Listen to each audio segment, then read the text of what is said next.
Hi friends, welcome to sports Fortuner YouTube channel. Friends, ఈ వీడియోలో మనం డిస్కస్ చేయబోయే విషయం ఏంటంటే పంజాబ్, ఎల్ఎస్జి, ఆర్సీబీ ఈ మూడు టీమ్స్ గురించి కొన్ని లేటెస్ట్ అప్డేట్స్ అయితే ఉన్నాయి. దాని గురించి అయితే ఈ వీడియోలో చూద్దాం. ఫ్రెండ్స్, మరి మన ఛానల్లో ఐపీఎల్ పై వచ్చే ఫాస్ట్ అప్డేట్స్ ఏవి మిస్ అవ్వకుండా ఉండాలంటే ఇప్పుడే మన యూట్యూబ్ ఛానల్ అయితే సబ్స్క్రైబ్ చేసుకోండి. పక్కనే ఉన్న బెల్ ఐకాన్ అయితే క్లిక్ చేయండి. మరెందుకు లేట్ ఫ్రెండ్స్, ఈ వీడియోలోకి అయితే వెళ్ళిపోదాం.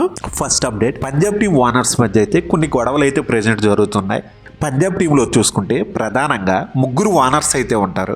వీరిలో ప్రీతి జంట, మోహిత్ బర్మా, నస్వాడియా.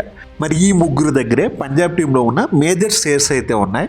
వీళ్ళ ముగ్గురులో ప్రముఖ పారిశ్రామికవేత్త అయిన మోహిత్ బర్మన్ దగ్గర అయితే 48% వాటాలు ఉండగా, ప్రీతి జంట దగ్గర 23%, నస్వాడియా దగ్గర 23% వాటాలు అయితే ఉన్నాయి. మిగిలిన 6% వాటాలు అనేవి కరణ్ పాల్ అనే 4th పర్సన్ చేతిలో అయితే ఉన్నాయి. మరి ఇప్పుడు ఇక్కడ గొడవ అనేది ఎక్కడ స్టార్ట్ అయ్యింది అంటే, వాటాదారులుగా ఉన్న నలుగురిలో ఏ ఒక్కరు తమ షేర్స్ని అమ్మాలనుకున్నా మొదటిగా మరి వీళ్ళ పార్ట్నర్స్కి అయితే చెప్పాలి. వాళ్ళ పార్ట్నర్స్లో ఎవరు కూడా షేర్స్ కొనడానికి ఇంట్రెస్ట్గా లేకపోతేనే బయట వ్యక్తులకైతే అమ్మాలి. బట్ ఇలా కాకుండా మోహిత్ బర్మన్ అయితే తన దగ్గరున్న 48% వాటా నుంచి కొంత భాగాన్ని వేరే వ్యక్తులకి అమ్మడానికి అయితే చూశారు. మరి దీంతో పంజాబ్ టీం సహ ఓనర్ అయిన ప్రీతి జంట అయితే మోహిత్ బర్మన్ పై చండీగఢ్ హైకోర్టులో అపీల్ అయితే చేశారు. మోహిత్ బర్మన్ మాత్రం నేను ఎటువంటి షేర్స్ అమ్మట్లేదు, ఆ వార్తలో ఎటువంటి నిజం లేదని చెప్పడం అయితే జరిగింది. మరి గతంలో పంజాబ్ టీం ఓనర్స్ మధ్య ఇలాగే గొడవలు అయితే జరిగాయి. అప్పట్లో ఇలాగే ప్రీతి జంట, నస్వాడియా మధ్య గొడవ అయితే జరిగి నస్వాడియా తనని అందరి ముందు తిట్టాడని, అలాగే చంపుతానని కూడా బెదిరించాడని అప్పట్లో ప్రీతి జంట అయితే పోలీస్ స్టేషన్లో కంప్లైంట్ ఇవ్వడం కూడా జరిగింది. ఈరోజు పంజాబ్ టీం ఎలా ఉంది అంటే దానికి పూర్తిగా కారణం వాళ్ళ ఓనర్స్ అనే చెప్పుకోవాలి. ఓనర్స్ మధ్య ఎప్పుడు కూడా సరైన సయోధ్య లేక వాళ్ళే గొడవ పడడం, మేనేజ్మెంట్లో ఉన్న లోపాల కారణంగానే పంజాబ్ టీం అయితే ఒక అండర్ పెర్ఫార్మింగ్ టీంలో అయితే ఉండిపోయింది. రాబోయే సీజన్ కోసం సరికొత్త ప్రణాళికలతో ముందుకు వెళ్లాల్సిన టైంలో సహ ఓనర్స్ మధ్య గొడవలు అనేవి టీమ్ అట్మాస్ఫియర్ అనేవి దెబ్బతీస్తున్నాయి. ఫ్యాన్స్లో కూడా కొంత ఆందోళన అయితే ఉంది. Second update, Lucknow super Giants team mentor, bowling కోచ్గా ఈ రెండు రోల్స్ని నిర్వహించడానికి టీమిండియా మాజీ ఫాస్ట్ బౌలర్ జహీర్ ఖాన్తో అయితే ఎల్ఎస్జి టీం మేనేజ్మెంట్ అయితే సంప్రదింపులు అయితే చేస్తుంది.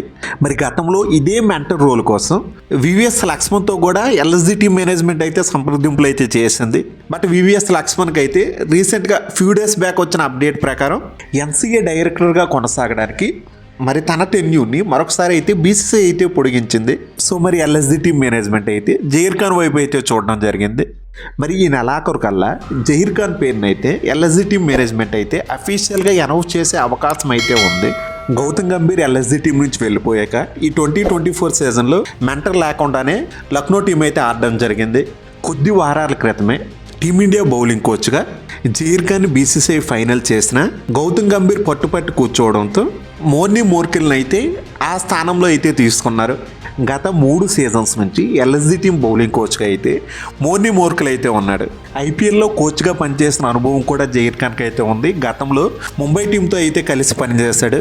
అలాగే 2025 రిటెన్షన్కి సంబంధించి రిటెన్షన్ రూల్స్పై అయితే మాత్రం ఈ నెలాఖరు కల్లా బీసీసీఐ అయితే అఫీషియల్గా అనౌన్స్ చేసే అవకాశాలు అయితే ఉన్నాయి. థర్డ్ అప్డేట్, ఐపీఎల్లో తనకి ఆర్సీబీ టీం తరపున ఆడాలని ఉందని స్వయంగా రింకు సింగ్ అయితే రీసెంట్గా జరిగిన ఒక ఇంటర్వ్యూలో చెప్పడం అయితే జరిగింది.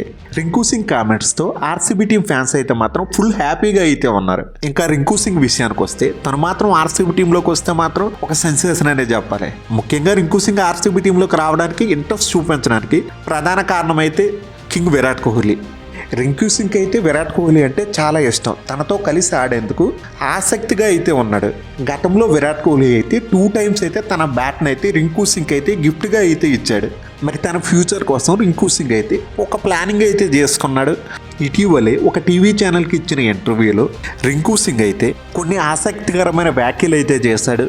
మరి ఇప్పటి వరకు కేకేఆర్ టీం మేనేజ్మెంట్ అయితే తనతో చర్చలు కానీ సంప్రదింపులు కానీ ఏం చెయ్యలేదని, తనని రిటైన్ చేసుకుంటారో రిటైన్ చేసుకోరో అనే విషయం కూడా తనకి తెలియదని రింకు సింగ్ చెప్పడం అయితే జరిగింది. అయితే రింకు సింగ్ మాత్రం మెగా వేలంలోకి రావాలని ఇంట్రెస్టెడ్గా అయితే ఉన్నాడు. గతంలో రింకు సింగ్ కేకేఆర్ అకాడమీ నుంచి అయితే బయటకు వచ్చాడు. తనని కేకేఆర్ టీం గుర్తించి డెవలప్ చేసి ఒక స్టార్ ప్లేయర్లో ఎమర్జ్ అయ్యే అవకాశం అయితే కల్పించింది. మరి ప్రస్తుతం రింకు సింగ్ అయితే కేకేఆర్ టీంకి తన 55 లక్షల బేస్ ప్రైస్తోనే తను ఆడడం అయితే జరుగుతుంది. రింకు సింగ్ ఒకవేళ ఆక్షన్ టేబుల్ మీదకి వచ్చాడు అంటే మాత్రం చాలా ఎక్కువ రేటుకి అయితే వెళ్తాడు. మరి తను అనుకున్నట్లుగా ఆర్సీబీ టీం తనను పిక్ చేయొచ్చు, లేదా ఆక్షన్ టేబుల్ మీద ఉన్న పోటీ దృష్ట్యా వేరే టీం కూడా వెళ్ళిపోవచ్చు. 2023 సీజన్లో 474 పరుగులు చేసి రాణించిన రింకు సింగ్ మరి ఈ 2024 సీజన్లో ఆడిన 14 మ్యాచ్ల్లో కేవలం 168 పరుగులు మాత్రమే చేయగలిగాడు. దినేష్ కార్తిక్ రిటైర్మెంట్ అనంతరం ఆర్సీబీ టీంకి అయితే ఒక ట్రస్టెడ్ మ్యాచ్ విన్నింగ్ ఫినిషర్ అయితే కావాలి. రింకు సింగ్ వస్తే మాత్రం ఆ రోల్లో పర్ఫెక్ట్గా అయితే సూట్ అవుతాడు. మరోవైపు కీ ప్లేయర్స్ కోసం ఫ్రాంచైజీలన్నీ ఇప్పటి నుంచి ప్లేయర్స్తో అయితే సంప్రదింపులు అయితే చేస్తున్నాయి. మరి ఇది friends Punjab LSG RCB team గురించిన లేటెస్ట్ అప్డేట్స్ పై వీడియో. ఫ్రెండ్స్ ఈ వీడియో మీకు బాగా నచ్చినట్లయితే లైక్ చేయడం మాత్రం మర్చిపోవద్దు. అలాగే మన ఛానల్లో ఐపీఎల్ పై వచ్చే రెగ్యులర్ అప్డేట్స్ ఏవి మిస్ అవ్వకుండా ఉండాలంటే ఇప్పుడే మన యూట్యూబ్ ఛానల్ అయితే సబ్స్క్రైబ్ చేసుకోండి. పక్కనే ఉన్న బెల్ ఐకాన్ అయితే క్లిక్ చేయండి. నేను మిమ్మల్ని మరో ఇంట్రెస్టింగ్ వీడియోతో మళ్ళీ కలుస్తా. Thank you, by bye friends, జై హింద్.